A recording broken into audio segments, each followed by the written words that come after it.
Hello friends, income tax के cases की series में आज जो केस हम लोग डिस्कस करेंगे उस केस का नाम है Arun Kumar Bose versus income tax officer. यह केस 458 ITR पेज नंबर 32 पर रिपोर्ट हुआ मैटर कलकत्ता हाई कोर्ट ने डिसाइड किया और इस केस का जजमेंट 2 अगस्त 2023 को आया। यह केस सेक्शन 251 पर है। सेक्शन 251 जो बात करता है वो ज्वाइंट कमिश्नर अपील्स या CIT अपील्स के बारे में बात करता है।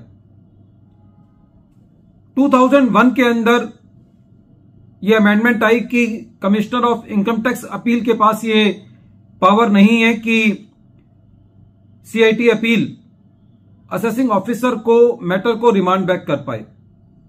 CIT अपील के पास ये पावर होती है कि वो असेसमेंट ऑर्डर को कंफर्म कर सकता है, रिड्यूस कर सकता है, एनहेंस कर सकता है, एन्यूल कर सकता है, लेकिन CIT अपील के पास ये पावर नहीं है कि वो असेसमेंट ऑर्डर को असेसिंग ऑफिसर के पास रिमांड बैक कर दे। रिमांड बैक का मतलब ये होता है कि रिकंसिडरेशन के लिए असेसिंग ऑफिसर के पास भेज दे। इस केस के अंदर असेसिंग ऑफिसर ने असेसी की एडिशन किया। ये एडिशन सन्डी क्रेडिटर्स को लेकर के था। जब मैटर CIT अपील के पास गया तो CIT अपील ने सन्डी क्रेडिटर्स की एडिशन को डिलीट कर दिया और ये जो एडिशन डिलीट किया गया वो ये कहकर के किया गया कि ये जो एडिशंस की गई थी ये अनजस्टिफाइड थी और बकायदा फैक्ट्स के बेसिस पर CIT अपील ने इन एडिशंस को डिलीट किया। लेकिन एडिशन डिलीट करने के साथ साथ अपने ऑर्डर के अंदर यह कहा कि मैं इस ऑर्डर को और इस असेसमेंट को रिमांड बैक करता हूं फ्रेश असेसमेंट के लिए प्रॉपर इंक्वायरी करने के बाद। कहने का मतलब यह हुआ कि CIT अपील ने एडिशंस को तो डिलीट कर दिया फैक्ट्स के बेसिस पर, लेकिन साथ में यह राइडर लगा दिया कि ये AO को रिमांड बैक किया जाए इस डायरेक्शन के साथ कि वो असेसिंग ऑफिसर फर्दर इंक्वायरी करे और फिर फ्रेश असेसमेंट करे।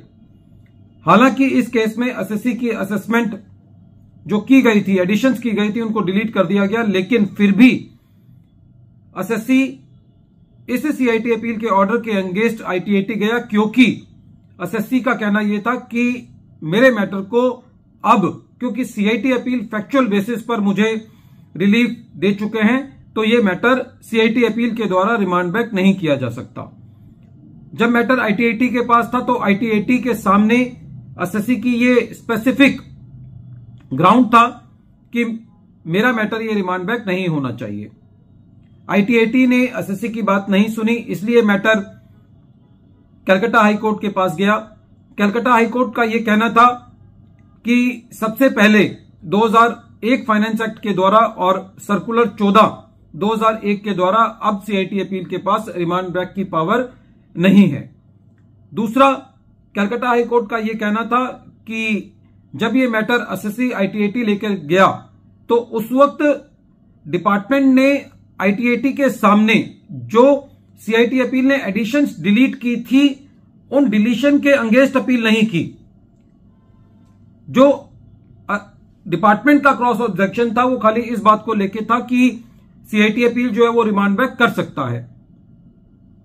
तीसरा, कलकत्ता हाई कोर्ट का यह कहना था कि जो CIT अपील ने एडिशंस को डिलीट किया है वो मेरिट के बेसिस पे किया है, वो फैक्ट्स को एग्जामिन करके किया है और ऐसी परिस्थिति के अंदर जब डिपार्टमेंट ने जो एडिशंस का डिलीशन किया गया है CIT अपील के द्वारा उसको चैलेंज नहीं किया तो सारे फैक्ट्स एंड सर्कमस्टांसेस को देखते हुए जो CIT अपील ने रिमांड बैक किया है उस हद तक CIT अपील के ऑर्डर को और ITAT के ऑर्डर को डिलीट किया। फ्रेंड्स, हालांकि इस केस में CIT अपील असेसी को रिलीफ दे चुका था, लेकिन फिर भी असेसी CIT अपील के ऑर्डर के अगेंस्ट अपील में गया क्योंकि असेसी ये कहना चाहता था कि जो मेरा मैटर रिमांड बैक किया गया है दोबारा असेसमेंट को करने के लिए वो जायज नहीं है, जिसको ITAT ने एज इट इज रखा था। लेकिन कलकत्ता हाई कोर्ट ने सीआईटी अपील के ऑर्डर को और आईटीएटी के ऑर्डर को खारिज कर दिया। वीडियो के अंत में एक बार फिर मैं केस का नाम रिपीट कर रहा हूं। केस का नाम है Arun Kumar Bose versus income tax officer और ये केस कलकत्ता हाई कोर्ट ने डिसाइड किया। केस 458 आईटीआर पेज नंबर 32 पर रिपोर्ट हुआ और इस केस का जजमेंट 2 अगस्त 2023 को आया। Thank you friends.